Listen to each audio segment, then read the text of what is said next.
Oi pessoal, tudo bem com vocês? Prontos para mais uma aula de história?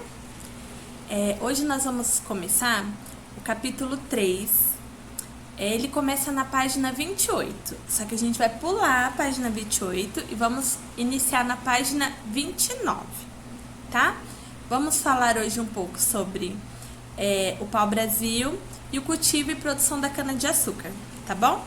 Então, antes da gente começar, eu vou colocar um videozinho agora para vocês entenderem um pouco o que é o pau-brasil, tá joia? Durante a Idade Média, nas Cruzadas, os europeus entraram em contato com o Oriente, o que resultou em muitas mudanças culturais, inclusive no jeito de se vestir. Trouxeram do Oriente alguns tecidos muito deslumbrantes, como sedas e veludos, todos sempre muito trabalhados e coloridos. Depois dos tempos sombrios da Idade Média, na Europa, as artes e a ciência começaram a progredir. As pessoas estavam redescobrindo o luxo, a cor. Os europeus impressionaram-se especialmente com o carmesim, um vermelho bem vivo. Queriam vestimentas daquela cor. Então, para isso, traziam pigmento da ilha da Sumatra, que ficava longe, perto da Indonésia. Por isso era caríssimo. Apenas reis e papas utilizavam o vermelho. Porém, no século XVI, descobrem uma árvore que pode se retirar uma tinta muito mais barata e começam a vender mais barato também. Essa árvore era o pau-brasil, que vinha de terras recém-descobertas e logo chamou a atenção dos exploradores. A madeira do pau-brasil era muito boa para a fabricação de móveis e o seu pigmento popularizou a cor vermelha. E por conta de todos esses benefícios, o pau-brasil foi muito explorado na época colonial. Tanto que em 2004 entrou na lista de árvores ameaçadas de extinção. Você raramente vê uma árvore de pau-brasil na rua. Porém, antes do descobrimento do Brasil, o Brasil era repleto de pau-brasil. Tanto é que deu o nome do Brasil. Os portugueses diziam: vai lá pegar os troncos de Brasil, vai lá pro sertão do Brasil. Vai lá pro Brasil. Brasileiro, na época, era quem derrubava e carregava para os navios o pau-brasil. Em 1961, o presidente Jânio Quadros decretou oficialmente o pau-brasil como a árvore símbolo do Brasil. Agora que vocês já entenderam um pouquinho sobre o pau-brasil, vamos então iniciar o capítulo 3. Ele começa na página 28, mas como eu disse, a gente vai pular a página 28 e a gente vai começar aqui na página 29, tá bom? Vamos lá então. Vamos entender um pouquinho mais sobre o assunto. Quando chegaram ao litoral, que hoje pertence ao Brasil, os portugueses encontraram pau-brasil, árvore que havia em grande quantidade na Mata Atlântica. Naquela época, para os indígenas que falam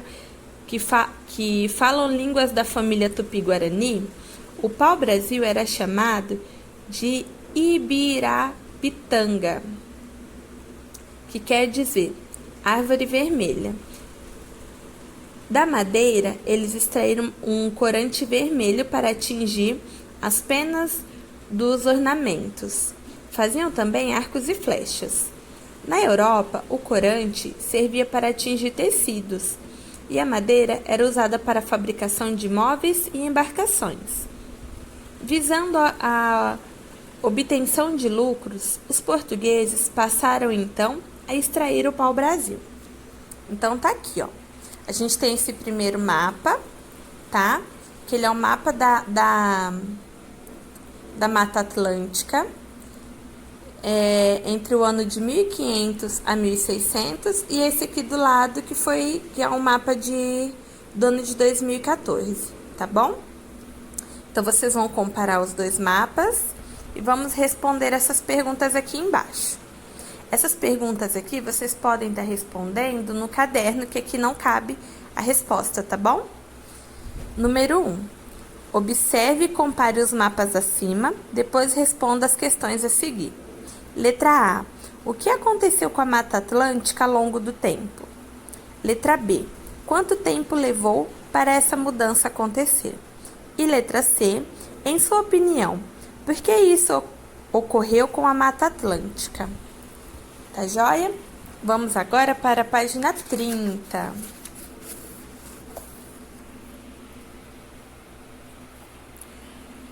A prática do escambo. Para extrair o pau-brasil, os portugueses utilizaram o trabalho dos indígenas. Os nativos derrubavam as árvores, cortavam os troncos em toras, levavam a madeira até a praia e carregavam as caravelas. Em troca de madeira, os portugueses entregavam aos indígenas machados, foices, tecidos, espelhos, pás, facas e outros objetos que os nativos consideravam importantes. Esse tipo de troca, que não envolvia moeda, recebeu o nome de escambo. Para armazenar as toras de madeira, que seriam levadas para a Europa, os portugueses construíram, ao longo do litoral, feitorias, que eram galpões de madeira protegidos por paliçadas. Paliçada, cerca feita de troncos pontiagudos. Aqui tem esse mapa também, tá? Pra gente ter uma noção de como que foi, mais ou menos. E aqui nós temos a pergunta número 2 e a número 3. Essas aqui tem um espaço, vocês podem colocar aqui no livro mesmo a resposta. Se a resposta ficar muito grande e não couber, pode fazer no caderno também sem problema nenhum, tá bom? Pergunta de número 2. Observe o mapa reproduzido acima, leia a legenda e responda. O que os desenhos do mapa representam? Descreva os detalhes. Então, vocês vão olhar no mapa e ver o que os desenhos representam e colocar aqui, tá bom? Olhem bem, tá? Vocês vão ver que aqui, ó, tem vários índios cortando, carregando, tá bom? Eles estão derrubando as árvores, tá? Aqui tem as caravelas, tá bom? Vamos lá, então, número 3.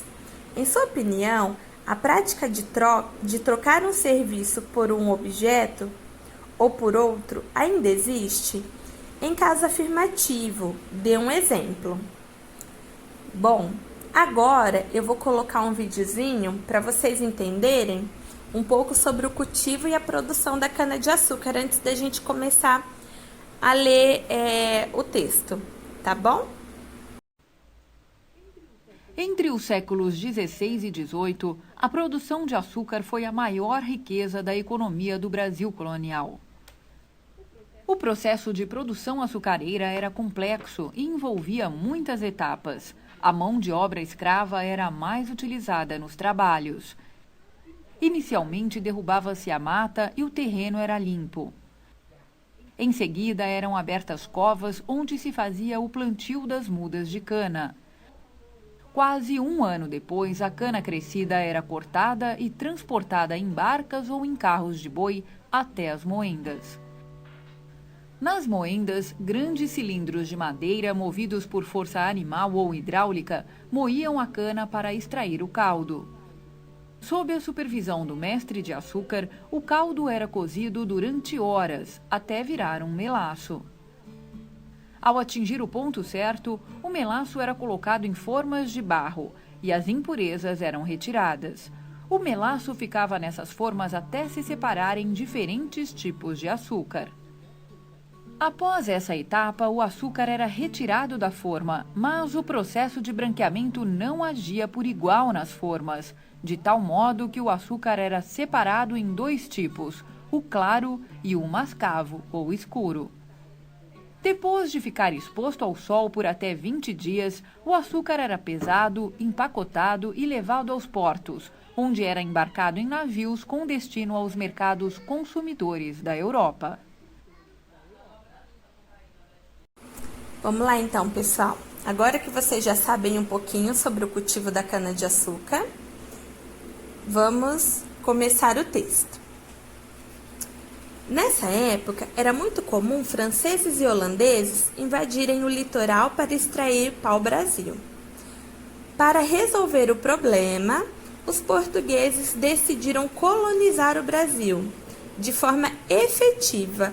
Mas o que é colonização, professora? O que significa colonizar? Aqui tem uma explicaçãozinha, ó.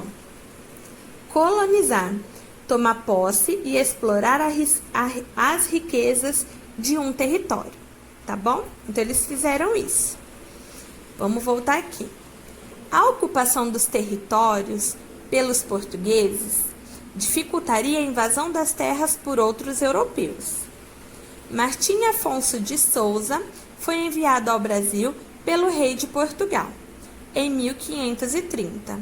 Além de pessoas, ele trouxe mudas de cana-de-açúcar. O objetivo era cultivar a planta e, com ela, produzir açúcar na colônia. Esse produto foi escolhido porque era muito valorizado na Europa, e os portugueses conheciam os mecanismos para produzi-lo e exportá-lo. A riqueza gerada pela produção do açúcar poderia tornar a colônia mais atraente para outros grupos de portugueses, favorecendo o processo de colonização. O primeiro engenho de açúcar foi instalado na vila de São Vicente, localizada no litoral do atual estado de São Paulo. Mas, devido às condições climáticas, localização estratégica e solo mais adequado para o cultivo da cana, entre outras características. Foi no nordeste da colônia que a produção do açúcar mais prosperou. Aqui, ó, agora aqui embaixo temos uma perguntinha e três questões. Essas aqui vocês vão fazer também no caderno, porque não cabe aqui, tá bom? Responda as questões no caderno. Letra A. Por que os portugueses decidiram colonizar o Brasil de forma efetiva? Letra B. Como essa colonização foi feita no início? E letra C. Por que o açúcar foi escolhido para ser produzido no Brasil? Tá facinho agora, né? Agora a gente vai aqui para a página 32. Como cultivava a cana? Como se cultivava a cana? Africanos escravizados faziam todo o trabalho de cultivo da cana, trabalhando de 14 a 17 horas por dia, sob vigilância constante dos feitores. Primeiro, eles derrubavam parte da mata, depois com enxadas ou arados, preparavam... Peraí que eu me perdi aqui, gente. Preparavam a terra para plantar as mudas. A cana era colhida cerca de 1 ano depois do plantio. Nesse período, os escravos retiravam o mato da plantação. Também faziam outros trabalhos no engenho. O engenho está de azul. Então, aqui tem uma explicaçãozinha para a gente entender o que significa. Engenho. Originalmente, referia-se aos equipamentos usados na moagem do açúcar, com o tempo passou a designar a propriedade onde se cultivava a cana e se produzia o açúcar. Voltando aqui no texto. Na época da colheita, ateava-se fogo no canavial para facilitar a circulação por ele. Era queimada. Com facões e foices, os escravizados cortavam a cana e carregavam os feixes até os carros de boi. A cana era levada até a casa da moenda. Lá iniciava-se a produção do açúcar. Aí aqui, ó, tem uma foto, uma imagem, né, aliás, e aqui tem outra. As duas imagens estão mostrando trabalhadores, tá? Fazendo o processo de retirada da cana-de-açúcar, tá bom? Aqui, ó, essas duas perguntinhas vocês também vão responder no caderno, que aqui também não tem espaço. Perguntinha número 2. Observe as imagens e compare os trabalhadores retratados nelas. Há diferença entre eles? quais e semelhanças. Então, vocês vão escrever essa resposta no caderno. Pergunta número 3. Ainda se fazem queimadas no Brasil? Pergunta número 3. Ainda se fazem queimadas no Brasil. Algumas são feitas em áreas já desmatadas para facilitar a atividade agrícola. Outras para desmatar o local. Muitas são ilegais.